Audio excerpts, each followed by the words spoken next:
with the one and only Dwaine Patterson, man. You came in coming like the president today, but I wanted to say like thank you for coming on the show, man. Because I decided to bring you on because you know what, like you have a unique story, you have some unique perspectives, and I feel like you're someone people should listen to. So, without further ado, just talk to me about it. What was your up? Like, who are you for anyone who doesn't know? Who are you for anyone who don't know? Oh, thank you. First and foremost, sis, I always like to say assalamu alaikum to my brothers and sisters, and peace and universal love for my brothers and sisters of humanity as well. I think it's always good to, it's what I would say that send salutations to human beings. We're human beings. Yeah, in regards to some people might be aware of my story already, but I'm a gentleman that unfortunately made a mistake, and I served 22 years of incarceration, and 7 of those was in solitary confinement. Wow. So before we even get into all of that, like, tell me about your life growing up as a young kid. How was your family life? Like, talk to me about it. So in regards to family life as well, I came from a very structured, very religious, and from a very educational family background.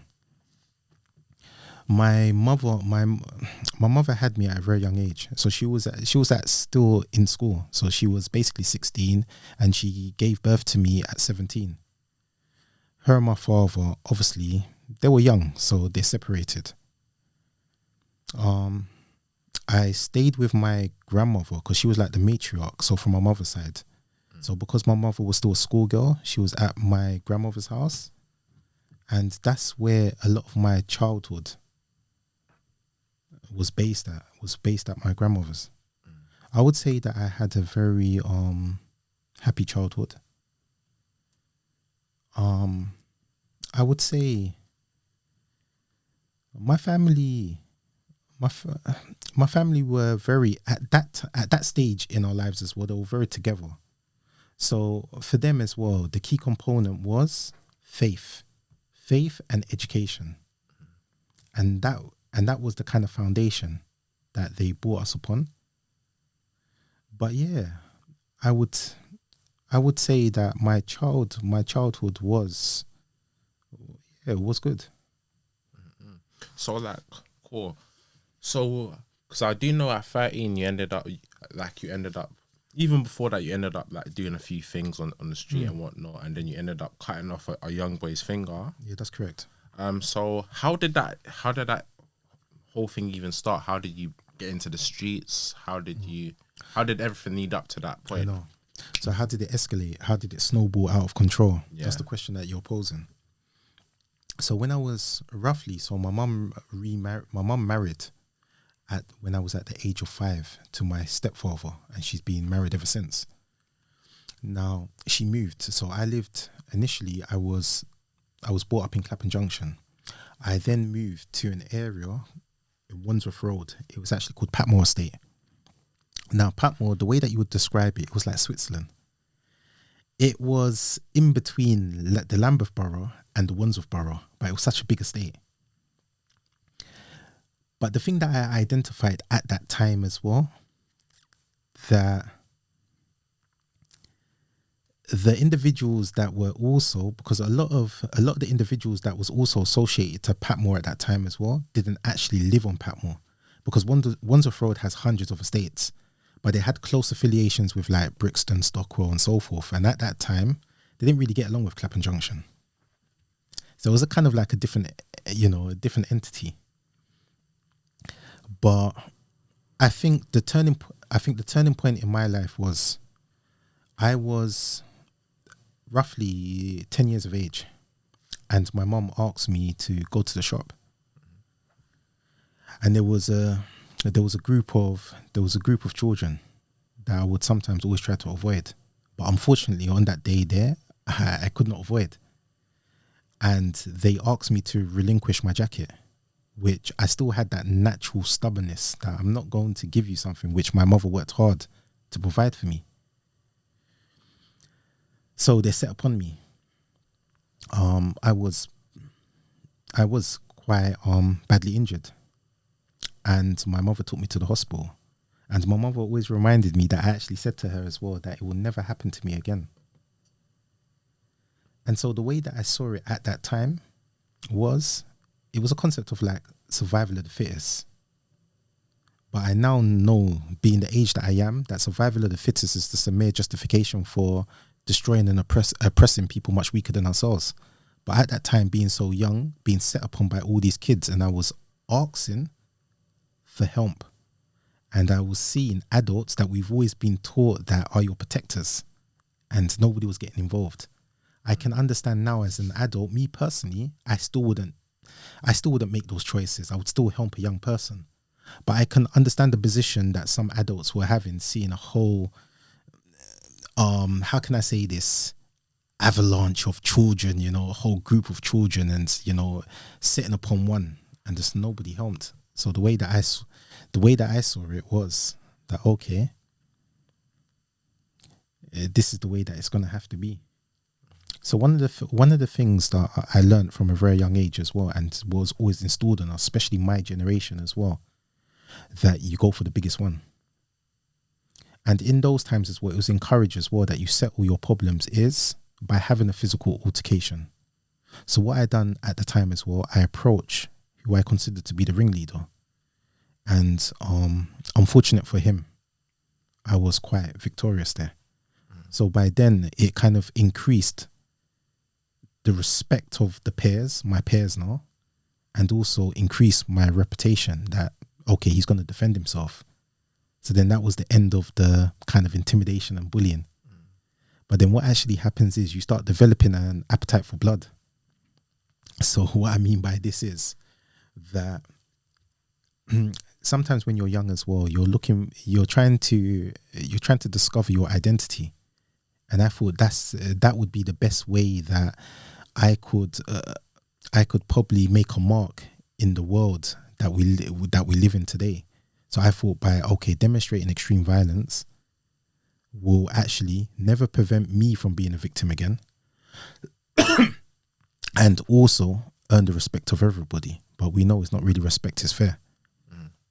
So that's what actually happened a period of time, until it got to a situation where that when I was 13, there was a young kid. Was he the same age as you as well? He was, I think he was a year younger than me. And I didn't like him. I didn't like his family. And I think it was just an opportunity. I'm not trying to justify it. It's horrendous.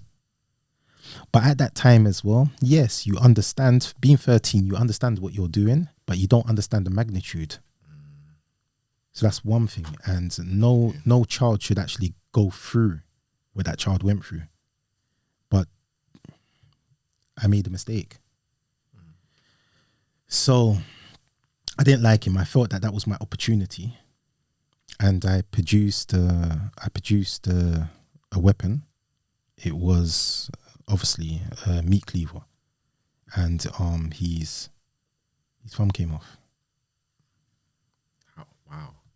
So can you tell me the aftermath of that situation? So the aftermath of that situation, it taught me lots of important lessons. One is as well that sometimes we feel that we know the people that are around us as well.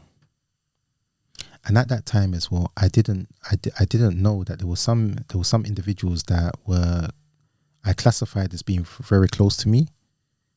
But at the same time as well, they actually gave my name to the police as well. So this is why I always say to the young people as well that,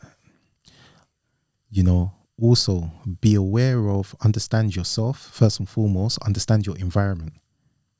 Because this is very important factors as well. You may be friends today, but you could also be enemies tomorrow. And this is just one of the lessons. It happens a lot. So what ended up happening is that you ended up being in prison for that?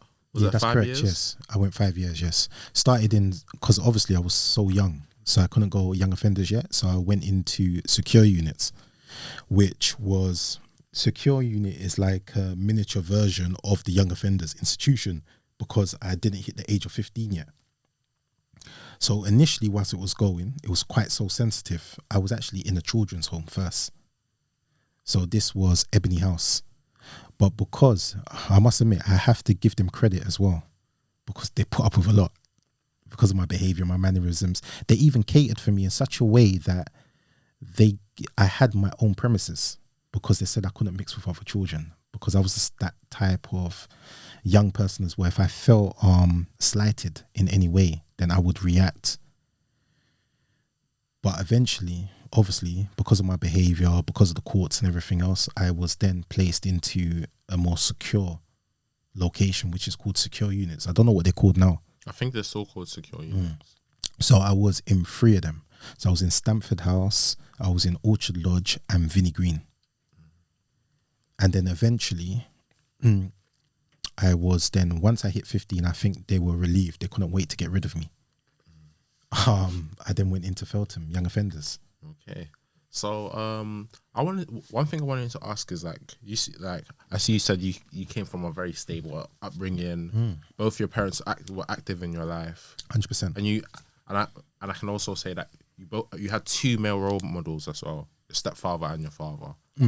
That's great. So how was it that you were able to, like, have such a good upbringing and end up being, I guess, quite aggressive in a sense, if that's the right term to use? Yes, as a young child. How comes that happened? I never knew at the time, but now it's more research is being done as well on PTSD. And if you really think about it, there was a traumatic event in my life. I was set upon, I was stamped upon, I was by many, many children. That traumatized me. I never got any help. For that set the chains of events, which I said that it will never, ever happen to me again. That was my fear. So from there, and as I said to you already, that you then start to develop an appetite for blood. You become the very thing that you say you'll never become. The very thing that you hated. That's correct. So, what was the contrast between secure units and Feltham and young offenders? I would say, in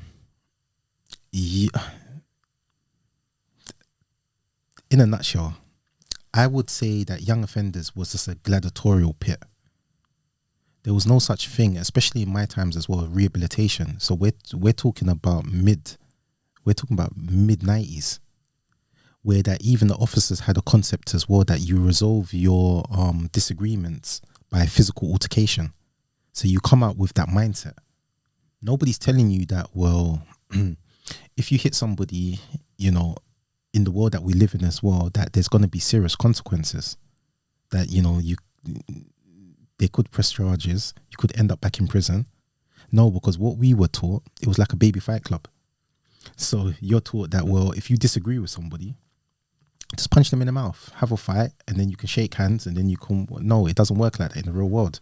So already that we were conditioned, actually groomed to a degree, in order to, you know, we were like mini Spartans. That's the truth. So how was your experience in young offenders for those 5 years? Like, what was going on in your head? I think I applied the same. Skill sets that I done outside as well. Wow. So, in the sense of, yes, it's a whole different dynamics, because you have tough children up and down the country. So it's a whole different ball game. But then, you know, you build up alliances. You know, you become friends with individuals, and because I was there for quite a long period of time, so when I was coming to the latter stages of my time of actually leaving, they had a lot of respect. And yeah, there was lots of fights. There was in those times, especially in Feltham as well, it was very it was ruthless, in the sense of that if you showed any signs of weakness, then you will definitely become a victim. And I know even up till today, they're still having problems on regards to the concept of Feltham. So Feltham's always had that kind of reputation. But it was also good as well because there was one officer as well. He channeled all that kind of testosterone, all that kind of youth aggression into playing rugby. Which then we played rugby. We played rugby outside. We played at Litchfield Minster, Roslyn Park, Middlesex Sevens. We were beating public boys. We were beating kids that were public boys, grammar schools. Until we got invited to Middlesex Sevens where we're playing youth Harlequins, youth Wasp, and yeah. So we done very, very well. Those opportunities. So yeah, it's nice. Definitely. So let's speed up to you leaving prison. So what was life when you left? What was life like once you left prison? Like, talk to me about that. Okay, I think there was many factors, and I think this is where that sometimes the general public have to also understand as well. Being locked up from the age of 13, now coming out at 18, being told that I'm an adult. So there was a lot of aspects as well that were quite difficult for me to adjust. Like, for example, I knew as a child initially that your parents will take you to appointments and so forth. Now that I'm 18, that doesn't really work that way. I have to do it by myself, and I weren't accustomed to that. Because their concept initially in the 90s as well is that you do your time, you do the crime, you do the time, and then you're out. So there was no kind of rehabilitative courses at that time.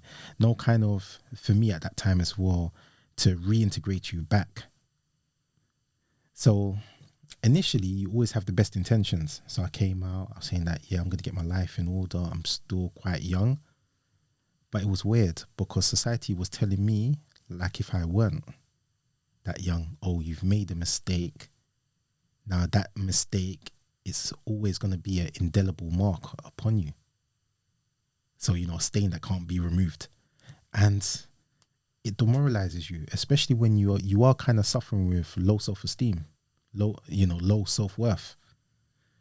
Now, one of the major problems that I was having at the time as well is that I couldn't obtain a bank account because I had another conviction.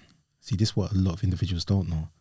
I absconded for a period of time and I got convicted for attempted bank robbery of an Abbey National. I was young, I was 15 at the time, but I got convicted. They took me out of the prison to court and so forth, and I got convicted with 3 of my co-defendants, and they classified me as the ringleader even though I was the youngest, and I got 3.5 years to run alongside my 5 years. With this, they believed that I'd done a string of these, what we called, initially they were, I think the government, they called it steaming, but we used to call it shabby in the Abbey. We used to give it a name. And this was, to be fair though, from my understanding, this was kind of created from Brixton, and then it kind of trickled down to all different areas, and people were doing this as well. Now, when that initially happened, they used to have a thing called, I think it was like TIC. So the police will come into the prison. They will give you an opportunity as well that you could actually go out with them, and you can tell them what other building societies or banks that you've done, or post offices. Now, one rule that I was always taught as well, we don't admit to anything unless you've got the evidence and so forth. It's not guilty. So I told him no. I said, I don't know what you're talking about. I've not done anything else compared to what I've been convicted for. And so that had ramifications. So when I was out now, and I was trying to apply for jobs. I was trying to apply for bank accounts. It was difficult. It was difficult because I was just getting knockback after knockback. And so I said to my father, it's actually funny as well, I had a conversation. I said to my father as well that, look what's happening. And my father's a very patient person. So it's like, son, just have patience. But, being as young, I'm just 18.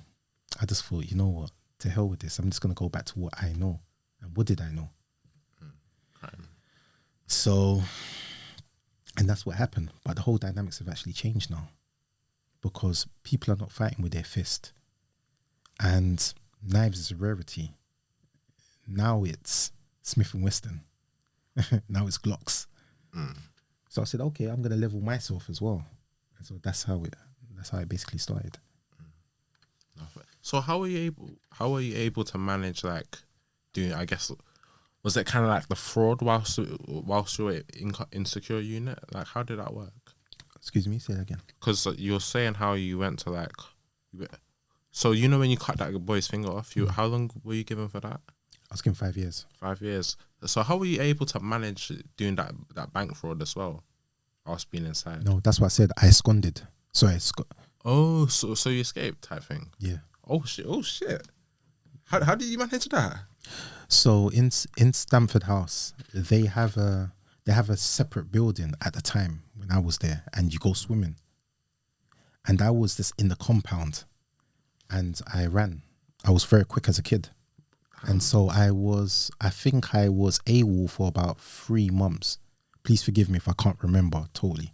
No, but it was roughly about a period of 3 months, and then obviously, you could say, sofa hopping from friends' house and so forth. Obviously, police is looking for you. You're young, and then I'm just, I'm with them doing criminal activities until eventually, obviously, there was no real sense of direction. You can't be. You're too young. There's no end game. You're just doing it for the sake of it. Yeah, until eventually, I want to have the nice clothes. In those times, it was like, Versace, Iceberg, Valentinos. You want some of the nicer things, and you're just doing it until eventually, what's going to happen. Eventually, you're going to get caught. So you came out of prison now, and you're now back on the street. So what type of things were you doing and engaging in?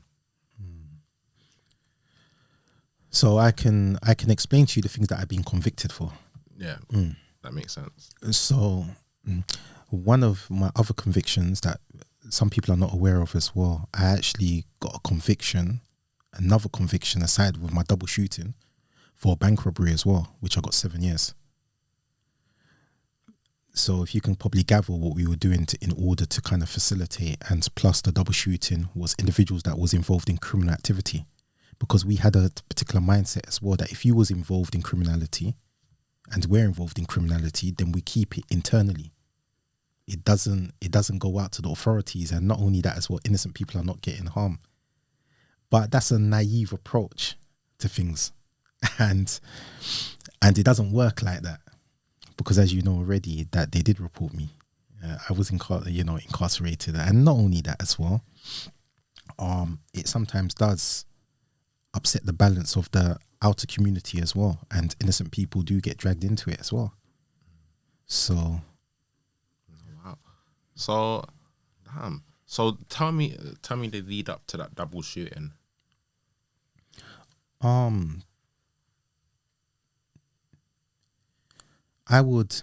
all I would say is, on that particular night, I received a phone call. So I assisted a particular individual. I must admit, I'm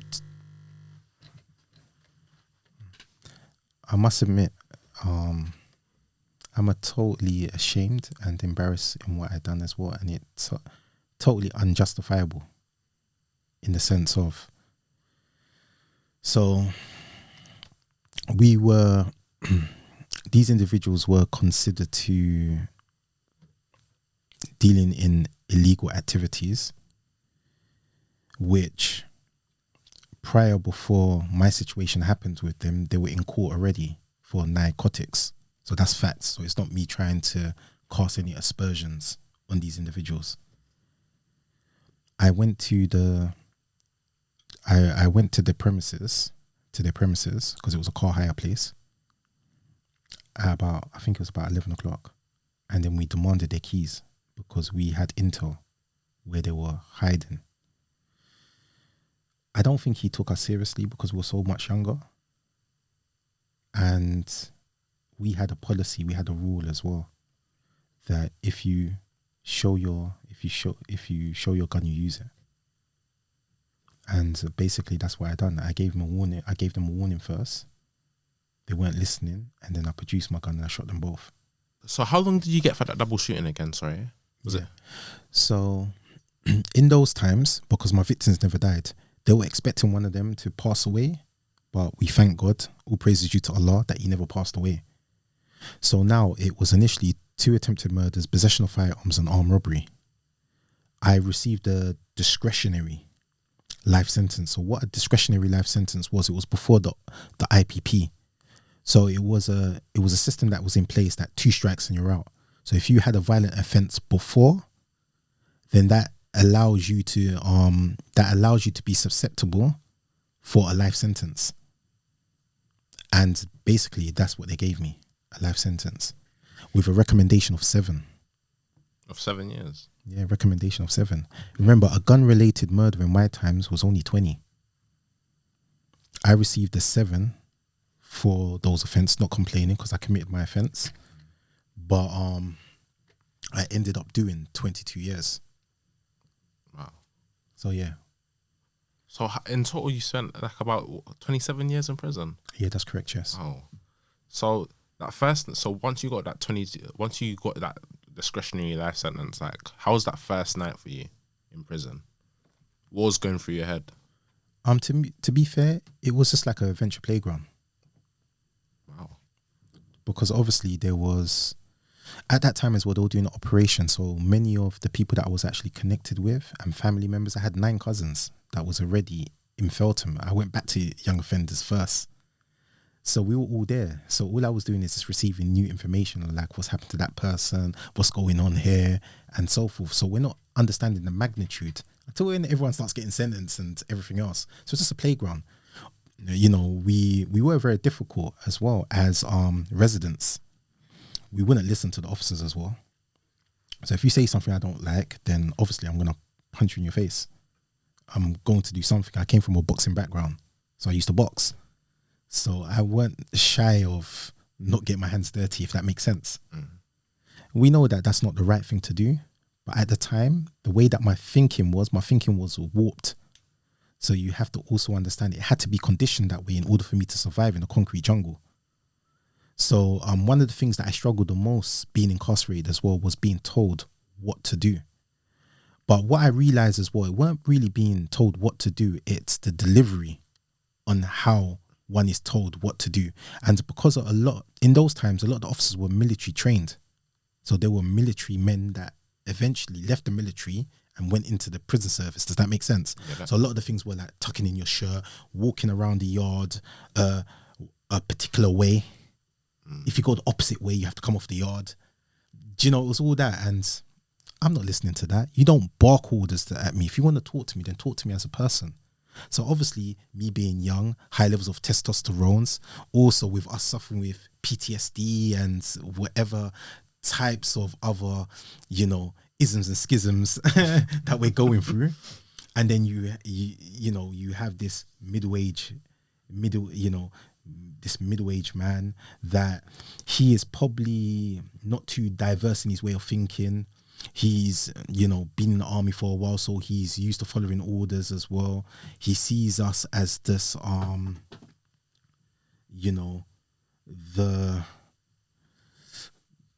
the purge of, the scum of society. And now it's for them to basically, teach us a lesson. So when you have both of those, ideals coming together, then obviously there's going to be a clash, and we're not going to win. You're going up against the system. That's true. That's what somebody says as well, And I started to realize this in the later years, that I'm getting older, but they're getting younger. And that's what individuals have to also understand as well. Time waits for no man. And you see all those people that are giving you accolades now are the same people that would laugh behind your back as well, saying, look how foolish he is. So, yeah. So about, how's that first day in adult prison? Like did you have a shift in mindset when you went to men's prison? Or was it still kind of the same way of thinking? I think it took me back to the time when I was a victim. So what I meant by this was, so young offenders, they want to get rid of me, so they started me up at the age of 20. I could have stayed there to when I think it's you're 21 and 10 months or something like this. But they decided to get rid of me at 20 because I went back to prison at 20 years of age. Because they said that I had a level of control in Feltham as well. And because of what happened with one of my cousins as well, and the riot happened. A riot happened, it was a totally separate wing from me. But after the tornado team, so they called nationals, dealt with the problem in hand, then they came for me and they moved me on the bus with the rest of the rioters. When we went to another young offenders part, I think at the time it was Chanceford, I think it was Sea Wing, I had like a hero's welcome. It's light to me. So, you know, individuals were like, yeah, we heard. But I remember it's nothing to do. Like, obviously, I had 9 cousins. 4 of us had the same surname. So how they justified my move was that they were saying that, yeah, well, we heard let's get Patterson. But 2 of my cousins was on that wing. So obviously it's a wing issue. You've locked the main. So all they can do is just open cells. But anyway, they moved me.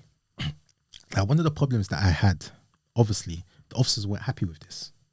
Because obviously, as word goes around within the world of inmates, the word goes around with officers as well. They're very unhappy. You know, the officers got injured and, you know, things like this. So what I noticed at that time as well, there was a whole different dynamics. And it was in the adult system. What they will tend to do as well, they will tend to have like a one particular person. He'll probably be a very big individual that works out a lot. The officers will turn a blind eye to what he's actually doing, but he has to keep the wing in order. So, you know, if somebody gets mouthy, now the officer might whisper to him, yeah, just give him a slap. You know, one of those.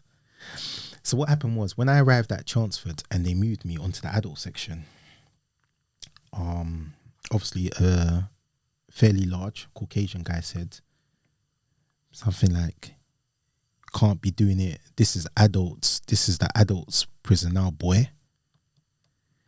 Now, let me not cast aspersions. I don't think that this person was racist. But, you know, one thing that you never do as well, especially from another nationality as well, is call a black man a boy. I don't care. They could say, yeah, he's 20, he's young and so forth, but you called me a boy. I don't know you from nowhere. So then, unfortunately for him, it was unfortunate for him. So now there's a situation, now there's a dilemma, because the person that they sent to try to keep me in line can't keep me in line. So what happens? So they moved me. So then that spent, for the first year whilst I'm on remand, I was moving from prison to prison. Just every few weeks, I was just moving from prison to prison. They were just tired of me. Sometimes I'll be having a court hearing and then I'm saying, how comes I'm not on the bus? And they'll say that, no, the prison refused to have you.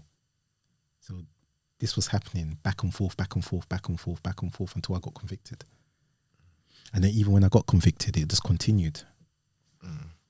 So whilst you were in adult prison, was there anyone that regularly checked in on you? That any of your friends, your acquaintances, family members, did anyone that could check in for you or anything, give you money?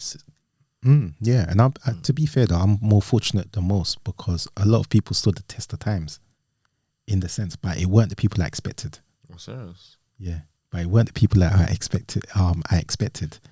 Do you know what I've noticed in life as well? Those that you didn't really have much time for were the ones that actually stood by me when times were hard, compared to the ones that I was always with. So I'm guessing it was weird. Like, who are the type of people that were like checking in for you? Like, yeah, clearly it was my family. So it's your family that kind of carries that weight. And then you have a few friends here and there. When you first initially, then everybody wants to know, everybody's in shock, especially with mine as well, because I know that it was on the news and things such as that. So people just want to, you know, some I don't know what people's intentions are, but some people just want to be nosy. Some people just want to find out what's really going on. But through time, then obviously you can't expect. And to be fair, I'm not upset and I'm not bitter, because you have to also understand they've got their life to lead as well. The world doesn't evolve around you. And I totally understand that now, being out as well, having a family, it's difficult. So I totally understand that. But yeah, and that's another lesson to some of the young people as well, that you may think that this person is, very close to you. This person is your friend.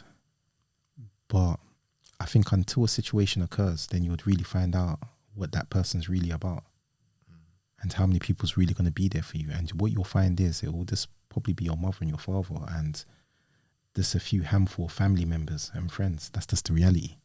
Reflecting back on that 22 years that you spent, like, how was it? Like, how did you not end up coming out crazy? Because there's a lot of people who do long stretches and come out crazy, or they go back to a life of crime. Some people end up becoming like doing loads of drugs because they just can't handle it. So how did you stay stable? And I think it's simplistic. My relationship with my Lord. That is the only way for me. And I always say to people as well, I'm not here to tell a person how they should live their lives as well. But one thing that we do know, even the story as well of the man that built his house upon the sand, or the man that built his house upon solid foundations. So I always pose a question to people as well, is what is your solid foundation?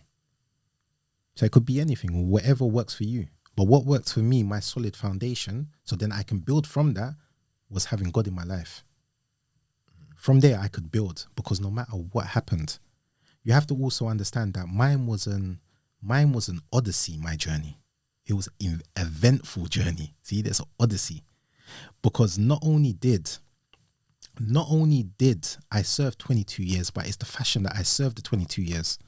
So that meant that I spent 7 years in solitary confinement. This is what we're talking about, where that's a whole different level. I was on units where prison within a prison. I was an ACAT prisoner, which is a higher status. I had, last time when I went to the dentist, when I was on those conditions, I had armed response units following the van. I had the security team, the police itself. So yeah, I've seen every facet of the criminal justice sector. So there's not a section where they can say that, well, you've not experienced. I've experienced that. And there's nothing to say that, well, for me to be proud of, but it's just the reality. And the thing that kept me sane, the thing that kept me grounded to a certain degree, because sometimes we still lose our way. But I know that my Lord is merciful. And one thing that we're taught as well is that Allah shows mercy to those that are merciful. And I think that's what's lacking in today's society as well.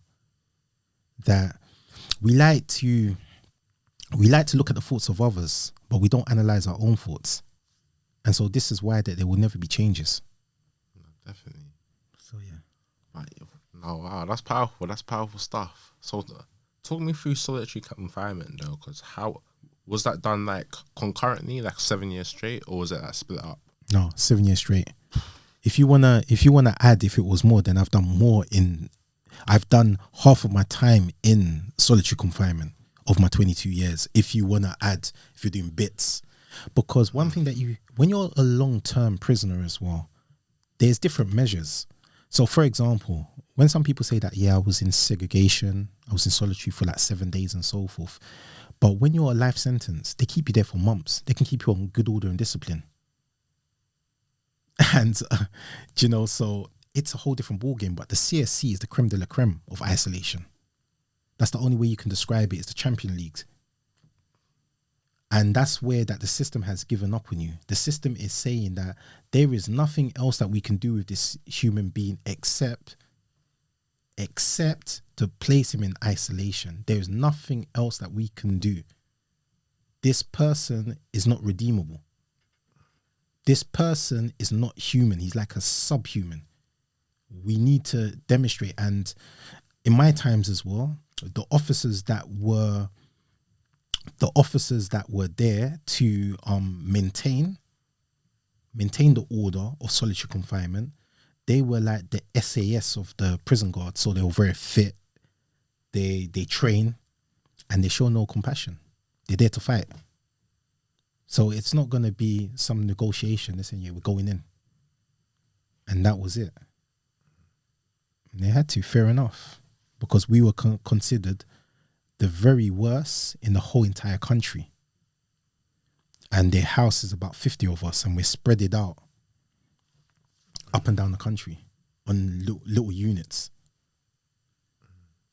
So, like, give me like what was the craziest story from prison that you have? There's so many, but I would say I always mention this. I think the saddest story, because we like to glorify things that shouldn't be glorified, and we get excited over things that shouldn't be. You shouldn't be excitable over. But one of the saddest things, and why it always sticks with me, I know I've said this quite a few times before, but it was when I was in solitary confinement. There was a far right guy that was there as well, because they kept us. We're all in isolation, but they had issues with what they were considered to be part of the Muslim boy gang. So they classified me as being one of the leading figures.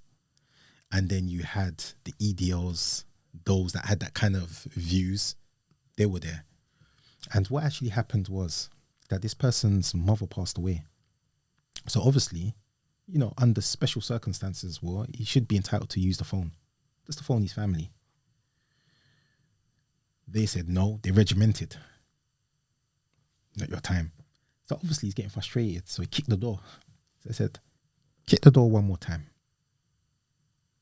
So he kicked the door again, and he yelled something, and I've never seen, like sometimes we explore about evil and we say this person's evil and so forth. Or, sometimes we justify things because something may have happened and you want revenge and so forth. But when somebody, a human being, hasn't done anything at all to you, and you get gratification, you get joy out of seeing that, it's absolutely crazy. And that's what actually happened. The guy, I never forget this, he said, he was excited, he said, let's suit up, lads. So when they said suit up, that means the helmets, the shields and everything, they're coming in. And I'll never forget, it was just the cries and the screams. It was unreal. When you know about human suffering, like when somebody's really, really suffering, and they beat him. When I say they beat him, they cut his clothes, because that's what they tend to do as well. So if sometimes you're having a fisticuffs with them and they've got you on the floor eventually, and they want to move you to like a strip section where there's nothing at all in there, even though there was nothing much, but they want to move him from one location to another. They actually cut his clothing. So now he's proper naked, and there's females around, there's everybody. So you can see the humiliation already. And I'll never forget this. And the women, because unfortunately, he weren't welling down. So the women were joking, wiggling their little fingers and things like that, thinking it's funny. He's got blood in his face, and they were dragging him. And I just thought, look at this as human beings, that we've delved so low. And I'll tell you why I say this. Because these were the same officers that when they were taking me to the dentist, I had to be escorted by 7. So 7 and a dog handler as well. And I'll never forget this. They were in their PPE, helmets, shields and everything. And one of the officers, he took off his helmet and he saw the dog, and he hugged it, and he made the dog lick his face, and he was playing with it. It was all kind and gentle with the dog. And I said, look at this. Even if he could have gave us even a quarter of that compassion, would be happy. But he gave it to an animal. He gave it to a dog. Don't get me wrong, I like animals as well. But I wouldn't put an animal in front of a human being. I feel you. Definitely. So, yeah. It's powerful, man. It's talking some powerful stuff. But talk to me. How did you find Islam in prison? And what was your motivations to become a Muslim? Because you always do hear about people who go into prison and they sometimes just become Muslim just because protection, so the other Muslims back them. Even heard Young Spray say initially when he became Muslim, he done it because he wanted the better food. So like, how did you decide to choose Islam? What was the story behind that? Oh, so my story is, I know that some may have heard this before, but I had a very close friend. Like, so my first sentence, young offenders, there was a brother that I was very, very close with. We used to call him Jam Man. He was Asian. So in that time as well, he understood his faith, but in his way. So he would explain it in his concepts, like street concepts, like what we know. With me, I was always inquisitive, because before that, I was an altar boy. So remember, God featured a lot in my family's life. So I'd go to church, I would read passages from the Bible. I'd go to old people's homes, read them passages from the Bible and so forth. So, but there was things, and no disrespect to the Christians as well, there was things that never made sense to me. And even at that young age, I would ask questions, but you know, sometimes with our community as well, that sometimes we have a concept that children are supposed to be seen but not heard. Or sometimes when they struggle to answer it, they will just shut you down very quickly. And that's what I found with my elders sometimes when they struggled, rather than just saying that I just don't know. No, you ask too much questions. Just behave yourself. Just go over there. So with me, I was always inquisitive. So when he explained this and I started to read, and it's through his hands, through the mercy of God, I thought this was correct for me. Everything, even on regards to Mary, because we believe in Mary, miraculous birth. We believe in Jesus, but we're just saying that he's not son of God. We're saying that he's a prophet of God. And that's so there was lots of things that were making sense to me. And there was a lot of the answers that I was seeking elsewhere, that the answers that were given to me through Islam were correct in my opinion. This was my personal journey. So then I embraced when in those times it weren't popular for being a Muslim. And especially being a black Muslim as well, we need to be honest here as well. There was a lot of divisions. So and that was one of the factors when I came out as well that I noticed. I was living in a bubble. So in 98, we're talking about still in the early times, that you go into certain mosques and certain people look at you like, what are you doing here? You're thinking, this is not what I've been taught. This is not what the scriptures say. But again, I forgot one important lesson in life as well, that the religion is perfect, but man is not. We're prone to make mistakes and errors. And you know what's so beautiful about it? Is these same people that may be frowning against us, now their daughters and sons that are married to people like us. So alhamdulillah. So yeah, so that's when I embraced. But yeah, this brother was beautiful and his family's beautiful, and even now I'm still in contact with him. That's brilliant. He's an excellent, like, that's why I call him Jam Man. He always just found a method. And I said to him the other day as well, I said, brother, it's like every time I feel that I could be there, you always excel more than me. Like, even on regards to he's a clerk, even on regards to how he is as a human being. He's just a beautiful brother. Alhamdulillah. May Allah preserve him, inshallah. Let's talk about like the far right now. Let's talk about all of that. In prison, did you see any of that? Oh yeah, there was a lot of conflict. So I know back then there was a lot of like obviously Britain First is still a thing, but you got National Front and you got loads of these different. You had a lot of groups back then. So how was it with these heavily racist groups back then? Yeah. So what actually happened was, do you know, with what I find with these racist people is, well, they're opportunists. So they just need an opportunity. So when I think in this country, when the 7/7 happened, then there was a lot of emphasis. I know you might be a bit too young for that. I think it was 2007 October, no? Yeah, it was the bus. I think it was July. Was it the buses? Yeah, it was the buses and the tubes and so forth. I think I remember just a little bit. I was a little young. Yeah, you was too young, yeah. So when that happened, the whole country was not only in mourning, but the whole country was angry. And they thought that it was their way of, sometimes some individuals, of venting this anger towards, myself and my brothers and Islam. But they failed to understand one important factor as well.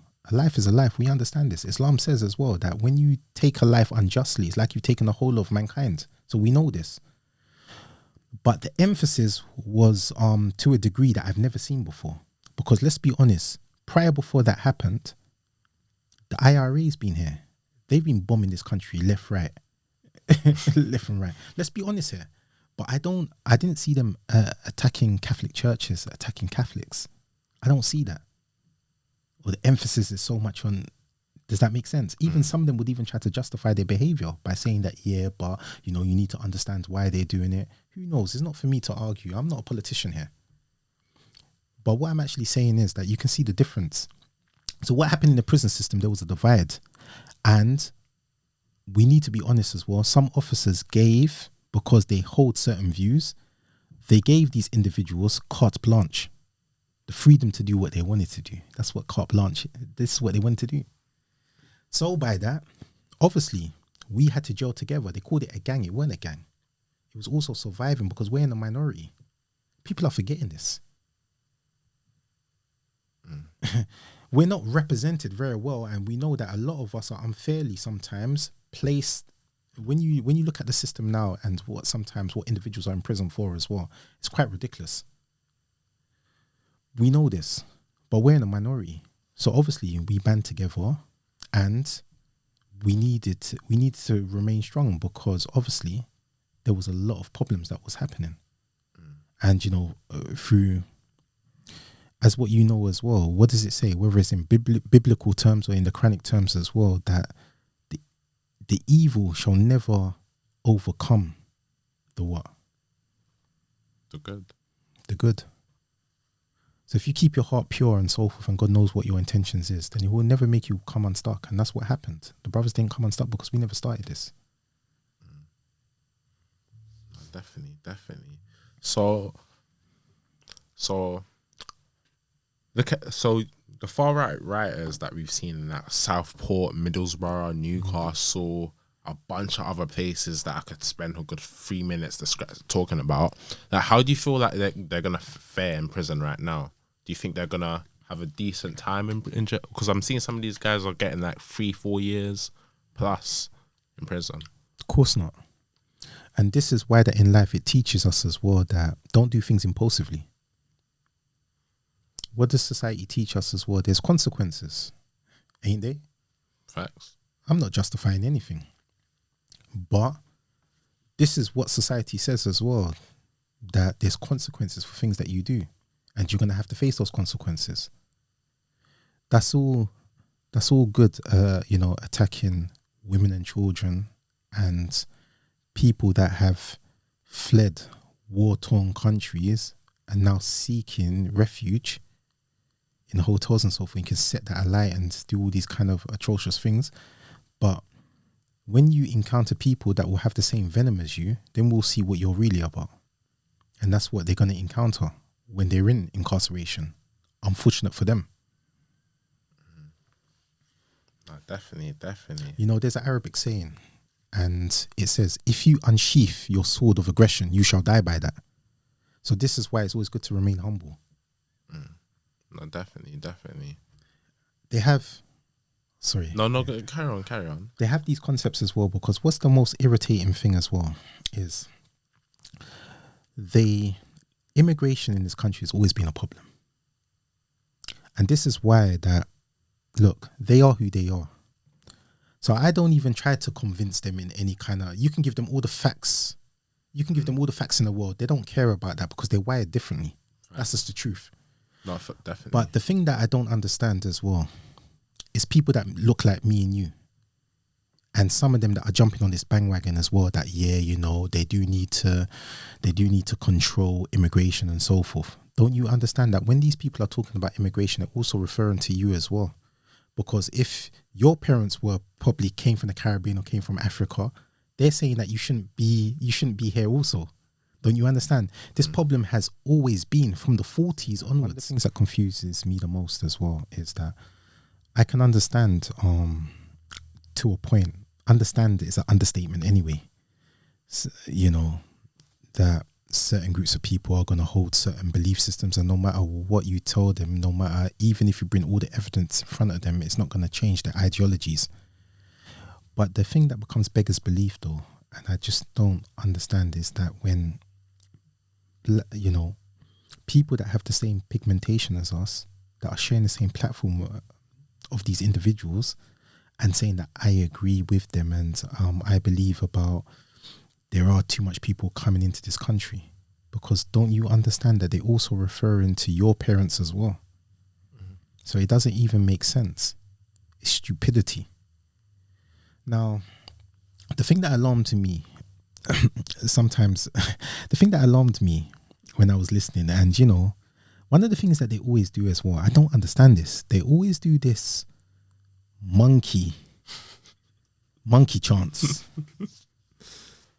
So let's go into this. So you believe that, you know, we're monkeys, we come from Africa, we were swinging on trees and so forth. Let me give you some facts. Even though I know you don't care, I don't care as well. Let's educate our listeners, people that are friends of humanity. Do you know that there's more woodlands in Europe than there is in Africa? Firstly. Secondly as well, Charles Darwin didn't come from Africa. He weren't one of us. And what did he say as well? He had this concept about evolution, that man came from ape and then started to develop in that way. The Africans and black people never agreed with this concept. It was your people that agreed with this concept. So when you sum it up, the evolution you agreed, so you agreed that you came from apes. We've never agreed that we came from apes. And you have more woodlands. So who is the monkey swinging on trees? Mm. And this is things that they don't even understand. There's certain parts of Europe now that people are still walking on their, they're still walking on all fours, coming out of caves.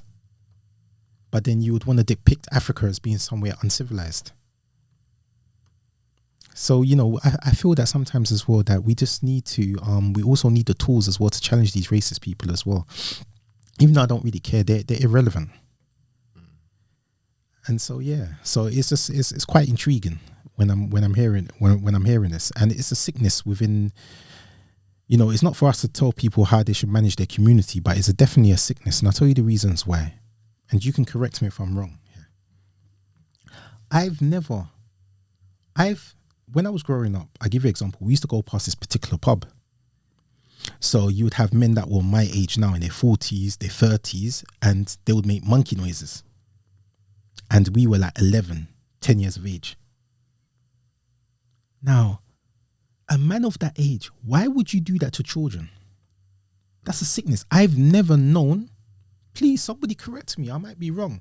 I've never known a group of black men that are sitting down socializing, seeing a little 11-year-old or 10-year-old white kid and calling them names or chasing them.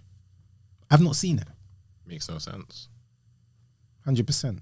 So there's some type of illness, but you also have to understand historically as well on the reasons why they're like this. Now, they talk about many historical facts, and one thing that we have to give them is that they've always been a war-mongering people. Look at some of the names. Where do you think you get like vandalism from? It's from the Vandals. Oh, Gothic, the Goths, the Druids. These were their people. They were warmongers. They killed them, butchered, raped, pillaged. They done everything, even in their own continent. And so they came over to us, and we were, yes, we had our trials and tribulations as well, but we weren't war-driven like this. So this is how they capitalized upon this. So we need to understand our history. Definitely. So yeah. No, for sure. But tell me, what's your thoughts on Andrew Tate? And do you think Andrew Tate is a genuine Muslim? Because I kind of I don't think he is, in my opinion. Obviously, I know some of the brothers are gonna call me all sorts for saying this, but I don't think he is, in my opinion. Okay. I think he's kind of done it for clout. Because one thing about Muslims is that when someone's a Muslim, Muslims will back other Muslims to the bone. That's another. I disagree with that concept. Okay. What we do is we back the truth. So remember, I have to answer to Allah. I don't answer to no other human being. But yes, we back up with facts and evidence and so forth. Now, in regards to Andrew Tate, first and foremost is I don't know what his intentions are. Secondly, as well, it's not really. These people are really irrelevant to me. I recognize him as he says he's a Muslim. I will take him upon that as being a Muslim. We have to also understand as well, my understanding is he's still new to the deen as well. So there's many. But he's been Muslim for about like a year or 2 years now. I know, but that's still like, okay, so it's like asking a 1-year-old or 2-year-old. If you have a 1-year-old and 2-year-old to behave like a 14-year-old or 15-year-old or 16-year-old, he's only been on the deen for 1 or 2 years. That's a baby in terms. Remember, a lifetime of living in darkness and doing other kind of concepts. You know this. Christians know this as well. That when they, what they call, they embrace the light. It takes a while to adjust and so forth. And it'd be wrong for me. I don't know him as a person. But one thing that I do know is everybody shall receive what their hands have earned them. And that's what I'm taught. So if you have bad intentions, then it will come back threefold. And it's funny that you mention this, because when I was traveling here with the wife as well, and I was thinking of, okay, what did I want to share as well? Because I always like to share things that we can all learn and benefit from. And it's crazy that how you mentioned, Andrew Tate and so forth and intentions and so forth, because there's a story that I'd like to share with you. Definitely. Once there was a man that lived in a village, and the villagers, the people of his community, used to worship a tree. So this man, being God-fearing, he disliked that people would destroy themselves by worshipping a tree, when he knew that the All-High doesn't live within the tree. So what he decided to do was he took his axe and he said, I'm going to chop down this tree. If I chop down this tree, then people would have to review what they've been worshipping, and they won't be able to be worshipping the tree anymore. This was his concept. So when he was making his way to, chop down this tree, he came across a very big man. This was the devil. So he was blocking his path. So they wrestled. The man threw the devil on the floor. They wrestled the second time. He done exactly the same as the first time. And then they wrestled the third time. So then he picked back up his axe and he was heading towards the tree. Now, you know what the devil said? The devil said, wait. Let me make a proposition to you.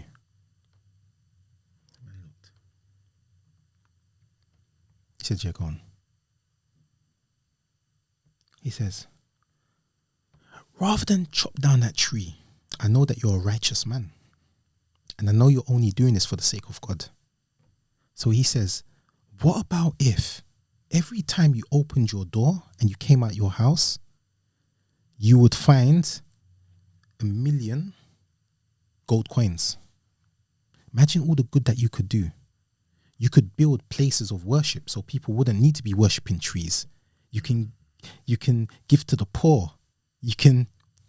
So look at his intentions. He's thinking now, his brain is working now. So he's thinking, actually, the devil's got a point here. I'll just chop down the tree. I can do so much with that amount of money. He said, look, this is what the devil said. Not only the first day you would receive this, every time you open your door, you will find 1 million gold coins. Every time. We say in the Arabic word is dinar, gold coins. So he's thinking, yeah, okay, deal. No, we can't make deals with the devil. There's always something. Always a back door. So he went. So the first morning, opens his door. He looks. There's $1 million. Got coins. So what did the man do? The man's a righteous man, remember? So he honored that. He built up places of worship. He gave to the poor. He didn't keep a single penny for himself. The first day. The second day, exactly the same. He came out, he saw the millions again. Done exactly what he done the first day. The third day, exactly. On the fourth day, when he opened his door, what do you think happened? I'm guessing he saw the $1 million. However, he decided to spend it on himself. No. There was no $1 million. So he looked. And he says, the devil hasn't honored his word. He said so he says, okay then, I'm not going to honor mine. So he picked up his axe. He said, I'm going to go chop them down this tree now. So when he was walking, again, the pathway, he met the devil again. He was disguised as a very big man. So they wrestled.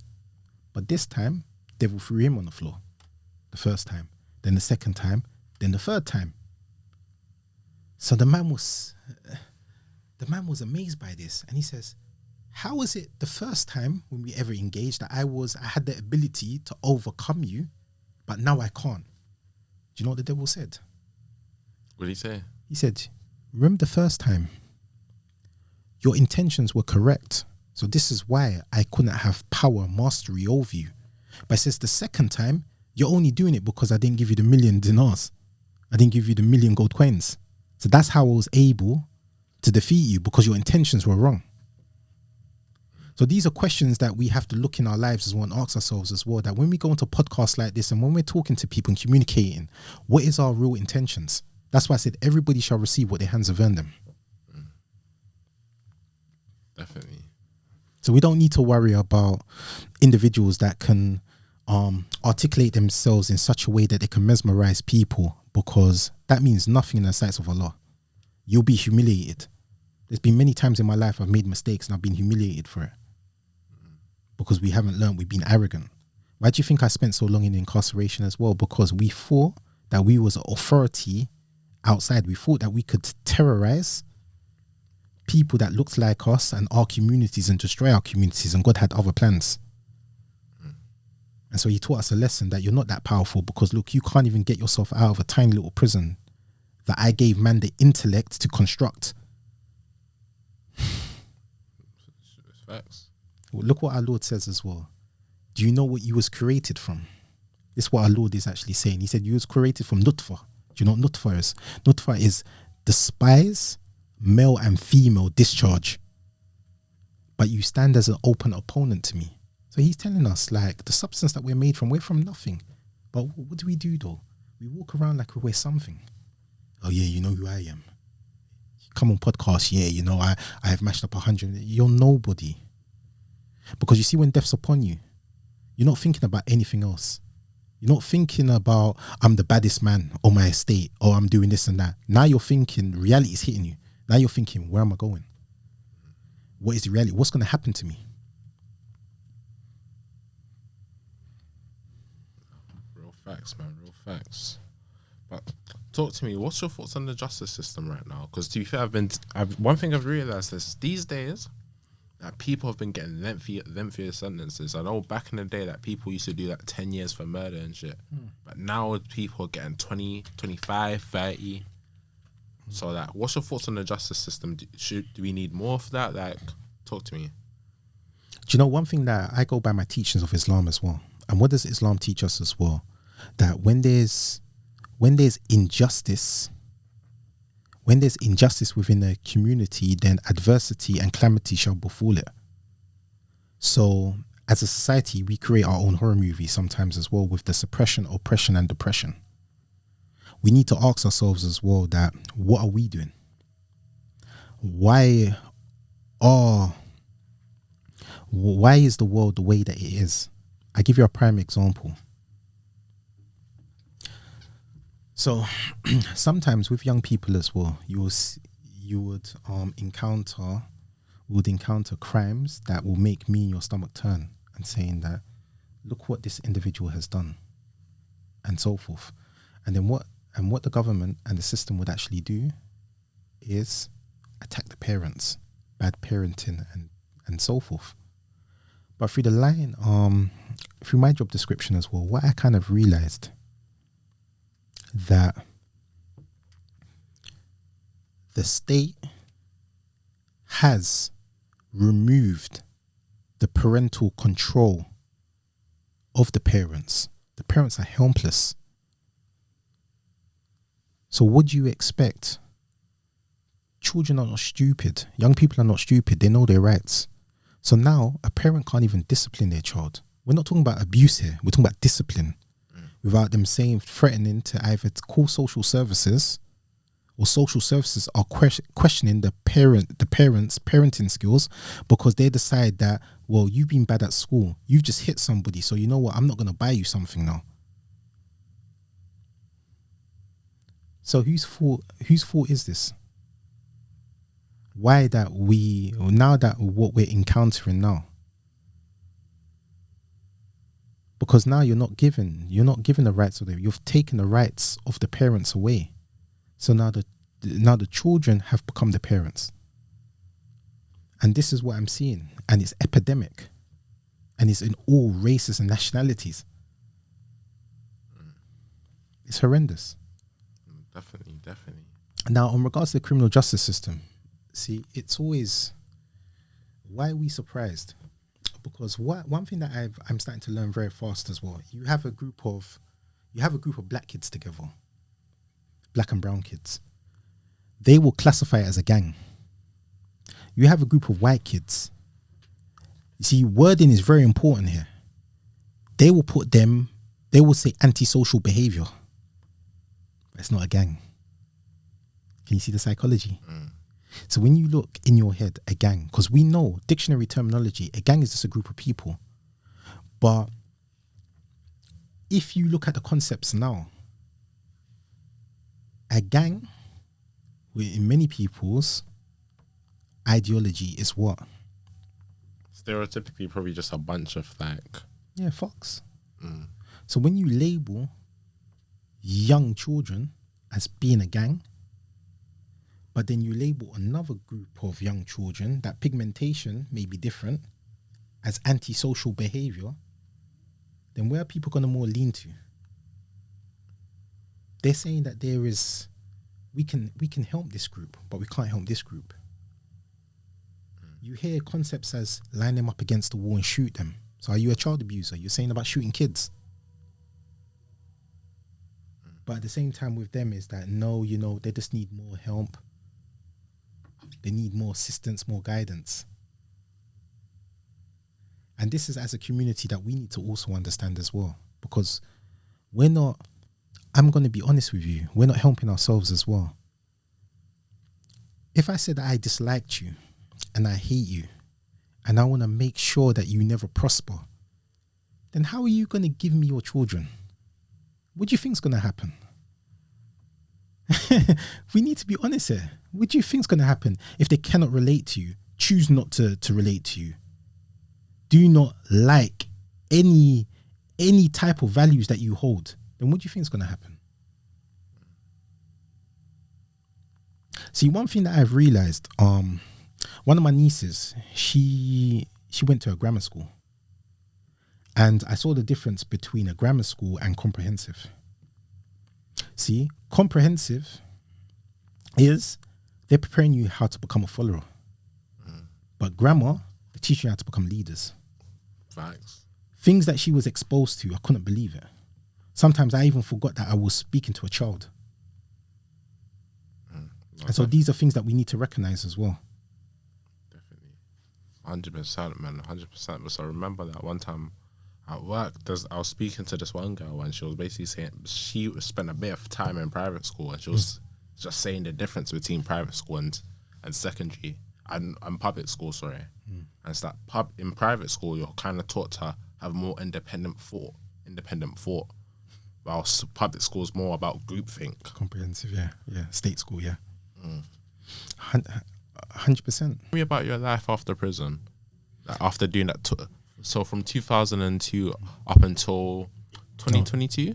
No, 2000. From 2000 to 2022? Yeah, from 2022, yeah. So, like, tell me, how is it be having freedom? Like, 2 years of freedom. How does it feel? Because I know in terms of technology and, like, everything that's happened, it's been a long time. We've seen, we have iPhones, we have iPads. And I'm not sure if we had that pre-2000. So, how was that adjustment? Yeah, it's been a massive adjustment. And one of the things that I didn't want to do as well is obtain anything illegally whilst I was in prison as well, because I knew I didn't want to give them an excuse just to keep me incarcerated. So I came out really behind times, not knowing how to operate my phone, touch screens and so forth. But I had a lot of support. So a lot of support, and with that support came a lot of patience as well. And just eventually you just start adjusting and you start understanding, just going over things continuously. But yeah, it was different. I found when I came out that people were very they were, the way I can actually describe it, and please excuse me, I don't mean to be rude in any way, but they were like zombified. They were like zombies. There was no real human connection anymore. But now that I've been out for a period of time, I understand why. Because every interaction is on your phone. So sometimes it forces you, it compels you to be on your phone continuously. So it's just trying to get that balance. But I noticed, that's one of the things that I observed the most, because I do enjoy people watching. So just watching, even when you have a group of, you have a group of friends around the table, they're going for lunch, but they're still on their phones. I identified that people's attention spans are very short now as well. It's like quick fixes. So with me, I like long movies. I like long documentaries. I have friends of mine that they can only sit still for about 5 or 10 minutes before, I need to move on. They're taking too long. And I'm thinking, no, I like it. I like the in-depth. So yeah, there's some of the things that I gathered since being out. I've also gathered as well that sometimes, especially in prison as well, you live in a bubble, and that bubble kind of pops when you're released. And I called myself like a time traveler. So one of the mistakes that I made as well, that I tried to go back in time on how people used to be, rather than judging them on present situations now, if that makes sense.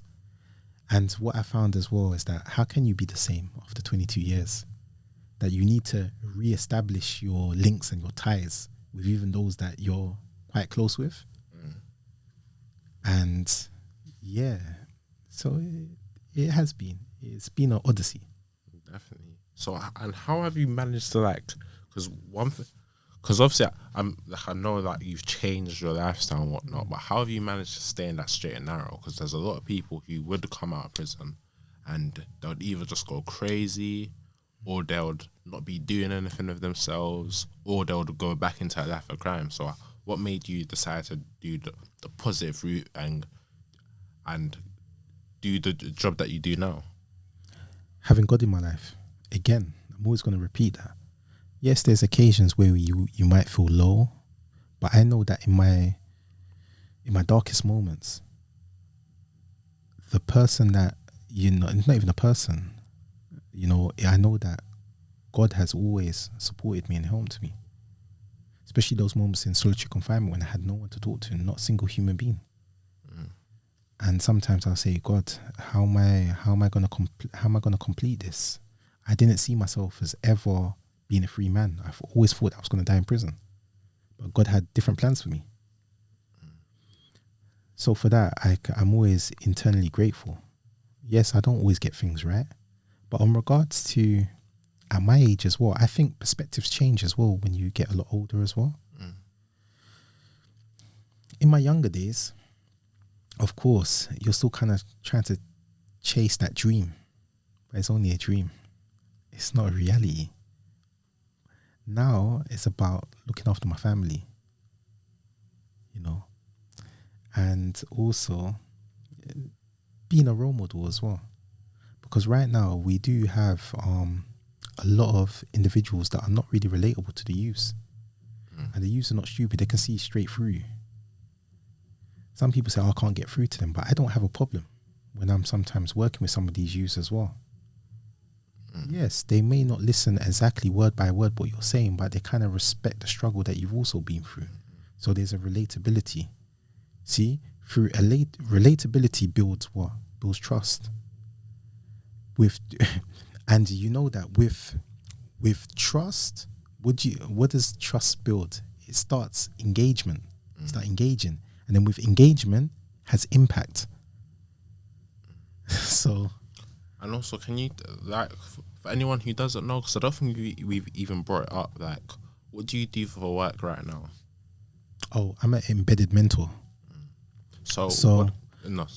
So that entails as well prevention and intervention from the early stages. What the concept is as well that we're taught as well is we're not saying that a person can't change their lives at whatever stage in their lives that they decide to, but we also know the concept of young people as well, and their brains are sponges and they're still soaking in information, and it's good. Early prevention as well can help a lot of the crisis and a lot of the problems that are really going on. So I go into schools as well. I do mentor some of the young people as well. We discuss situations which sometimes they may feel that adults of my age don't really understand, but then again the relatability factors come into it. And sharing with them just a tiny bit of my story, not too much, because the emphasis is not on me, it's on the young people and their development as well. But the most important key factor as well when you're dealing with young people, they need to be able to trust you. Trust is a big factor, because in most of their lives as well, they've been let down by those that had a duty of care and responsibility, and those that they felt that they could trust. See, once the trust is broken, then you won't get them back. That's just the reality of the situation.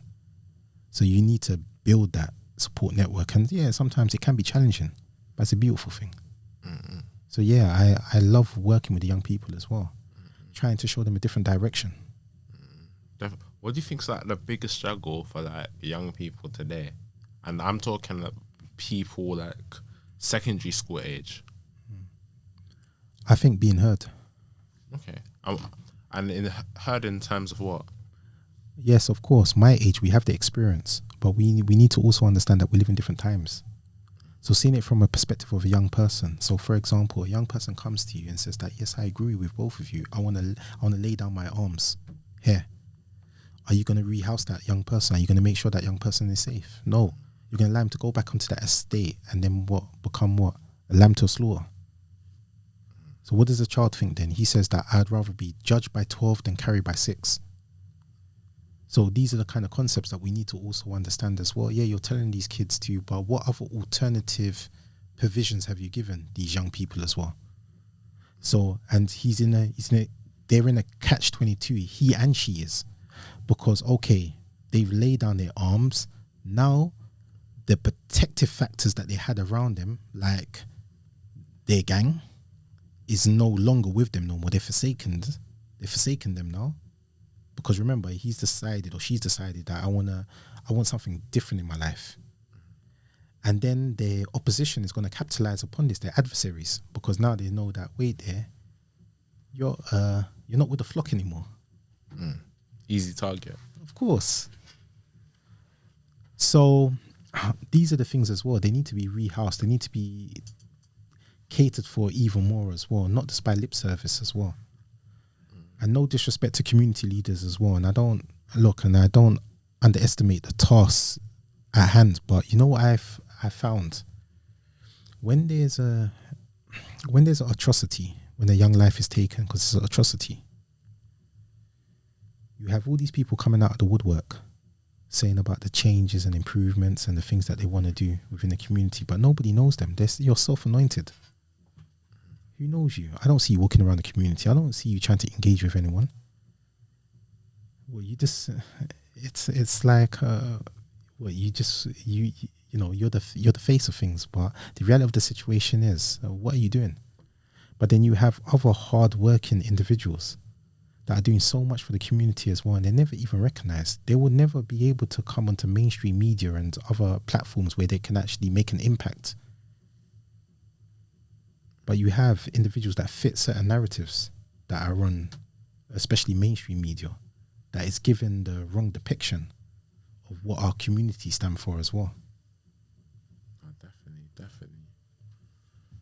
Like, how about this? How was like, so, you know, this might sound a bit personal, but like, before you spent all that time in prison, like, did you ever have any relationships, any women in your life? Of course. 100%. And the reason I asked this is because obviously, like, you brought your wife with you today. That's So, correct, yes. like, I just wanted to see if, like, kind of contrast, like, how was it? What's the difference between you being young and having women, and now you being much older and having a wife? Of course. There's a lot of factors. One of them is called responsibility. And this is why I loved about my religion as well. And I'll tell you why, and I love about faith in itself as well. We have a concept. I had a conversation with somebody about this as well. And obviously I went through a divorce and then I remarried. And some people thought it was too soon. So I broke it down to them as well. What is too soon? If I told you that I had a girlfriend, I was seeing somebody, then would you tell me that it's too soon?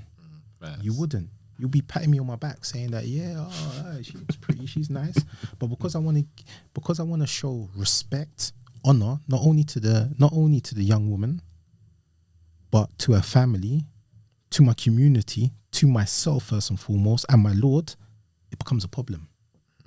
Oh, you're rushing into things. Well, in life, if things don't work, it doesn't work. But what we're not going to do is test drive, because this is what the problems is. Now, what you're seeing is what the hospitals are saying. This is not what I'm saying. There's lots of single mothers out there, and they're doing a fabulous job. I'm not trying to throw aspersions and so forth, but it's these kind of concepts as well that people have as well, that men. So let me address this to the men. Men are not taking responsibility for their actions. They're having so many kids, and a lot of these kids as well, a lot of the children that I've spoken to, even when I've visited prisons as well with Lord Hastings and I've spoken to them, do you know the one thing that has become relatable with all of them? Absentees fathers or male role models. Especially in our community too. 100%. That's one key factor that really stands out for me. So these are men that boys just want to have fun. That's the kind of concept. You know the music, boys just want to have fun. This is it. Oh, girls want to have fun or whatever. So it's the concept, but boys want to have fun. And it's kind of crazy. And I'm thinking, how is that acceptable? But we're so desensitized now that we just see it as a social norm, and we put the emphasis on the woman all the time. But with Islam, it gives the rights of the woman. I have to take responsibility. It's not a game. So yeah. No, that's proper. Because you know what? I think I've always been saying it. Like, I feel like people, society, especially our community, need to actually like bring more marriages up. Because I feel like, because one thing about like this whole relationship, boyfriend, girlfriend thing, like I understand it, like we've all kind of been there. However, it's a thing of like, I feel like people these days, they look at relationships as like something that like it's all meant to be hunky dory and all fun, but really and truly, it's about responsibility and duty to your significant other. So I think that thing's kind of been lost in translation. I don't know why. Maybe it's the internet, whether it's just like lack of examples in real life. But however, I just think we kind of need to bring that whole marriage thing back. Because I know back in the day, like, say if you were to get a girl pregnant, you would have to marry her. 100%. And now she's your duty, and the child's your duty too. And it's so crazy out here. You can easily lose your way. So you ask me, how haven't I lost my way? It's by staying grounded, by trying to hold those principles. I don't get it right all the time, but what we can do is we try. That's all God asks us, and repentance. But one thing that I won't do as well is that, because I know that that's the beginning of a man's ruin as well. When you start to have women here, there, and everywhere, and so forth, I try my best to be honourable in that sense, and this is what we do. Because you know what's so funny as well, and what I noticed that the devil's real is, I went through a very difficult divorce, and the person done a lot for me. There's no denying that. And during that period, before I met my other, incredible wife who I've known since 12 years of age, and she's always been a backbone. But obviously, when she knew that I was married, she stood aside like any respectable woman would. She didn't engage with me. She didn't speak to me. So it weren't no kind of secret little. So many people came out the woodwork, like other women came out the woodwork, but I knew that it was in a way to destroy me, because I know that once I start engaging in that, there was no return. Does that make sense? Makes sense. And there was times you flirt around with that, but then I've always had people to ground you. What are you doing? No, you're a Muslim. And one of the biggest factors that I learned as well is when I was conversing with a person, and they said that, aren't you a Muslim? And so I always say this to Muslims as well, is this, that others are watching us as well, and we have to lead by example. It's not for me to tell other communities and other people of different faiths, but me as a Muslim, these are the things that people watch. And so we need to be careful on sometimes how we conduct ourselves as well. Even myself, first and foremost, because I get it. I'm like, we're like in the times of our beloved Prophet sallallahu alaihi wasallam, the Sahabas, but some of the Sahabas were Bedouins. These were people from the desert. So they were harsh and coarse in their ways because they came from harsh terrain. So they had to be tough. And that's like with us in our community, we had to be tough. So there's certain ways about us that sometimes people don't understand. They're thinking, oh, no, but we're like the Bedouins of those times now. We are quite unruly sometimes, but we have love. And that's what needs to be manifest, because I'll tell you the truth. Sometimes we put down these youths and say that, but there's been lots of times where these youths have stood up, and if they love you and they respect you, they will listen and they'll defend you. Even when I was in prison. And the youths pulled me aside and said, your days are gone now, uncle. Uncle is crazy. Yeah. They said, your days are gone, uncle. They said, don't worry, we'll look after you.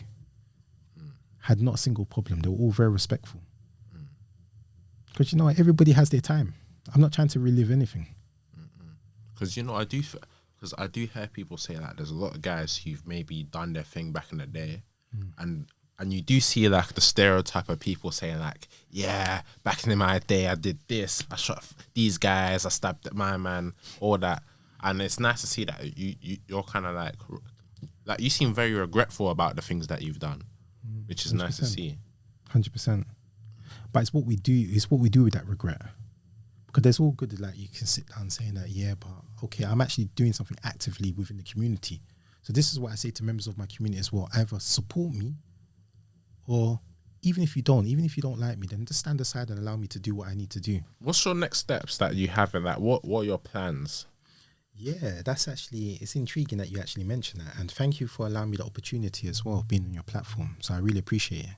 I actually like you as a person as well. So I appreciate that. You're doing very good stuff as well. And I would always try to support you in any way. So please. But in regards to myself as well, I've always wanted to, one of the promises that I made, the brothers that I left behind, is that I'll become a voice to the voiceless, because there is a lot of unjust things that are actually happening within the criminal justice system, especially within the prison system. And I want to kind of more draw light to it. It's not a criticism as such, but you could say that an added support. I believe that, I do have a solution to the problem, but it's just being able to have access to being around that round table, if that makes sense. No, definitely. But the thing that I really want to get onto is you could say probably mainstream media. That's what I would like. I would like to have that opportunity. Oh, definitely. So I think that's very important as well, to get our message across even more, because yes, of course, I'm conversing with people that already know the struggle sometimes, and they're in support of this.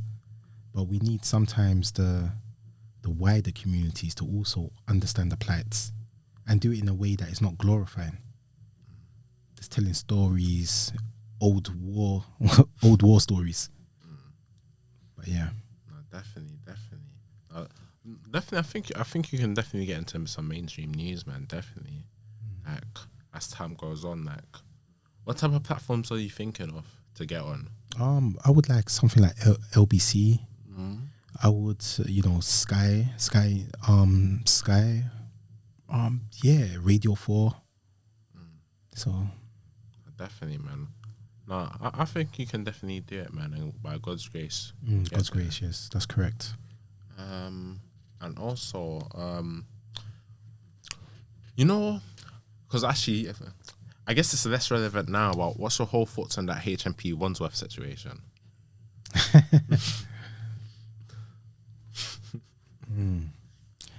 It's actually,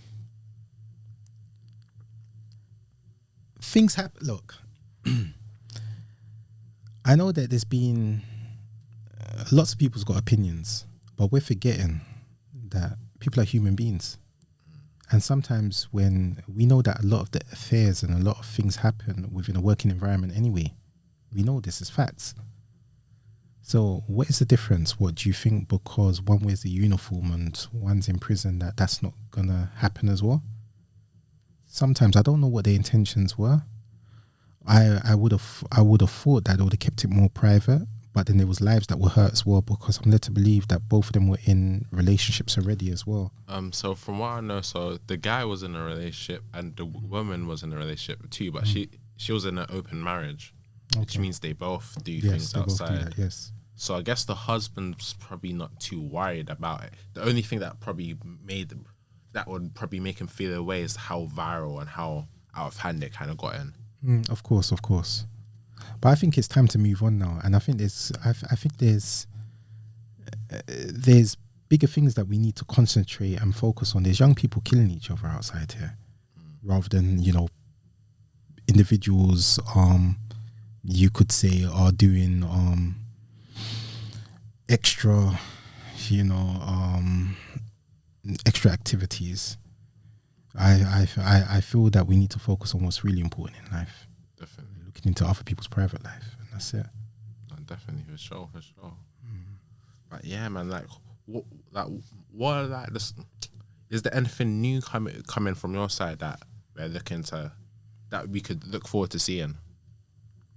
Hopefully this I would like to do some more podcasts.